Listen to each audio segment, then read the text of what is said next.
with ways of managing stress, I'm Carissa Mandrakia, and this is Spotlight MC. I'm here with Kristen Fulmer to talk a little bit about stress. Yep. Hi. So I'm here today to talk about ways that we can manage our stress and kind of a little bit about what stress is. I think stress gets a kind of sometimes a bad rap. Do you ever feel stressed at all? Oh my gosh, all the time. Between finals, between my school schedule, there's just stress everywhere. Yeah. So it's kind of a silly question to ask because we all feel stressed out. But stress can be highly motivating. It can help us focus on what we need to do. And without stress, we really don't reach our goals. So when we think about what stress is really our body making sure that we are surviving through the day. So our nervous system does a great job with kind of detecting if there's any threats out there. And if it does perceive that there is some scary stuff, it sends out these chemical messengers that tell our body to either fight, flight, or flee. Mm-hmm. So it does a great job in making sure that we're protected and we survive. Now, on the flip side, so that's the sympathetic nervous system.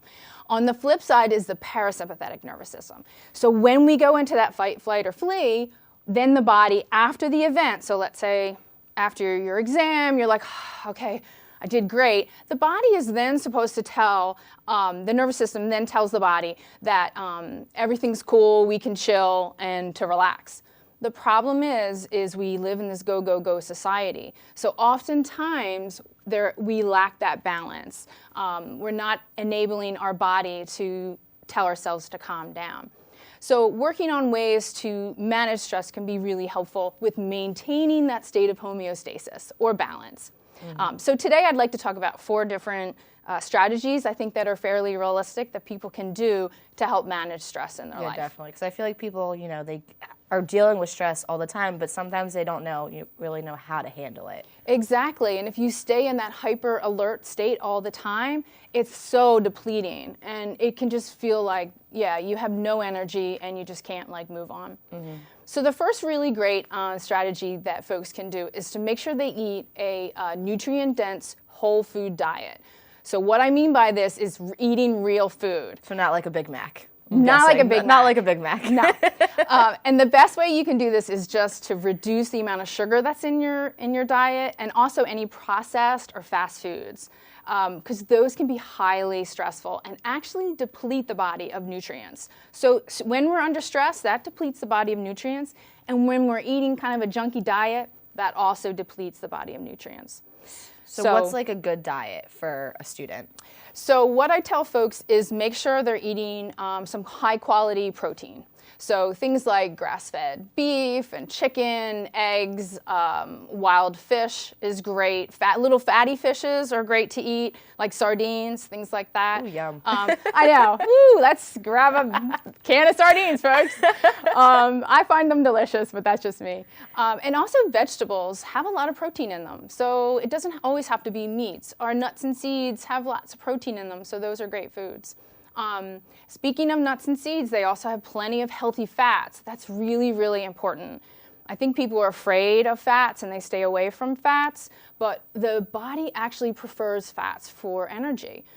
So when you're eating a lot of sugar, that can be highly stressful, whereas eating a lot of fats, healthy fats, causes the body to have very slow burning energy so that you have energy throughout the day. And it doesn't allow the body to do the ups and downs with your blood sugar. Mm-hmm. So things like coconut oil, olive oil, avocados are great fat source. Grass-fed butter is awesome. So put some of that on your veggies. And speaking of veggies, we also need carbohydrates. I'm really talking about complex carbohydrates. So things like vegetables and fruits, primarily vegetables, are a great source of carbohydrates. And then also being careful to avoid some of the starchy carbohydrates, like your potatoes and things like that. So no pizza? No pizza. No. Oh, man. No, sorry. Pizza has a little bit of, some cheese, has a little bit of protein on there, but no. But not so much. No, because again, we're trying to avoid any processed foods. Yeah. So processed foods break us down. Mm-hmm. A great technique to use is to create a food mood journal. Write down what time are you waking up in the morning, what are you eating for breakfast, what are you eating for lunch, what are you eating for dinner, and then what are your moods throughout the day. Also looking at how much water you're drinking throughout the day. When the body is dehydrated, it can be highly stressful. So looking at how much water you're drinking, folks should take half their body weight and drink half their body weight in ounces a day. So lots of water. It's a lot of water. Yeah. And be careful with caffeine. Coffee is a drug. It's not a beverage. Coffee can be very stimulating mentally and mood-wise, but it can also deplete the body. So just be careful with coffee. I think a little bit of coffee is totally fine. So speaking of coffee, the second thing is sleep. So we got to really pay attention to trying to get about 8 to 10 hours of sleep a day. Yeah, Which that's definitely not me. no, most people don't do that. Yeah. So that's something to pay attention to. Is my bedroom comfortable, temperature-wise? What are my pillows like? Is it dark? Is it too light in my bedroom? And then also social media. Be really careful. I have this problem. Looking at the news on my phone before I go to sleep. So try not to do that at all. Your bed should really be about two things, and one is sleeping, and the other is sex. So, which is a great way to reduce stress. I said it. I said it. So that takes me to my third thing, and that is exercise.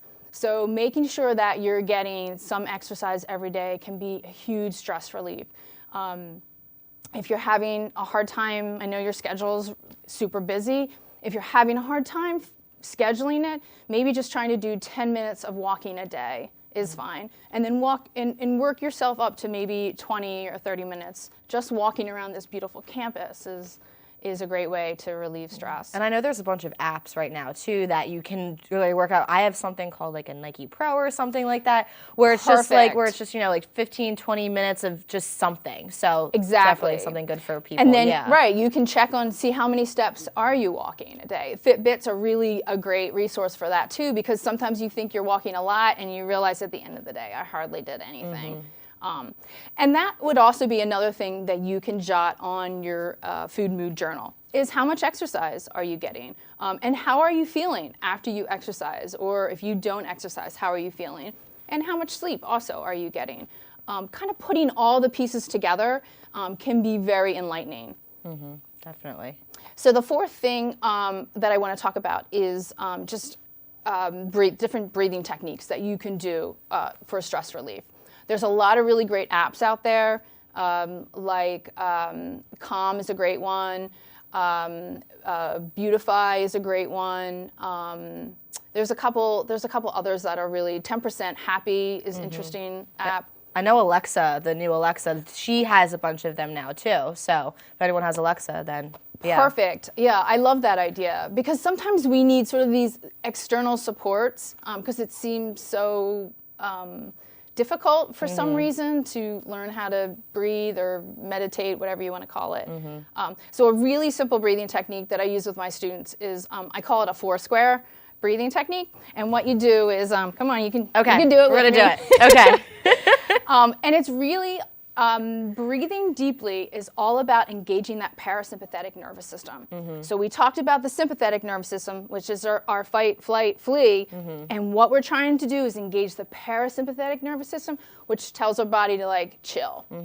And a really great way you can do that, and I tell my students, put one hand on their chest here and put the other hand on their belly. Okay. Because you want to make sure that you're breathing deep in your belly. Okay. And this is called a 4-square because we're going to breathe in on a count of 4. We're going to inhale for a count of 4. We're going to hold it, and then we're going to exhale for a count of 4. Okay. You ready? So we're going to breathe in for a count of 4. 3, 4. Hold, and breathe out through your mouth for a count of 4. 1, 2, 3, 4. Great. Let's try that one more time. Okay. We're going to breathe in for our nose. Okay. You ready? 2, 3, 4. And we're going to hold that, and then we're going to breathe out for a count of 4. 1, 2, 3, 4. Really, really simple. Wow, that just relaxed me for Did that work? That 8 seconds that we did that. Wow. Super simple. You can do this anywhere. You can do it on the bus. You can do it before an exam. You can do it while you're walking around campus. I recommend to do sort of 4 sets. So breathe in 4, breathe out 4, and do that 4 times. Okay. And it takes some practice. Definitely. Well, Kristen, thank you so much. You're welcome. So for more information, head down to the Student Success Center to learn all about stress and maybe to manage some. I'm Carissa Mandrakia. This is Spotlight MC.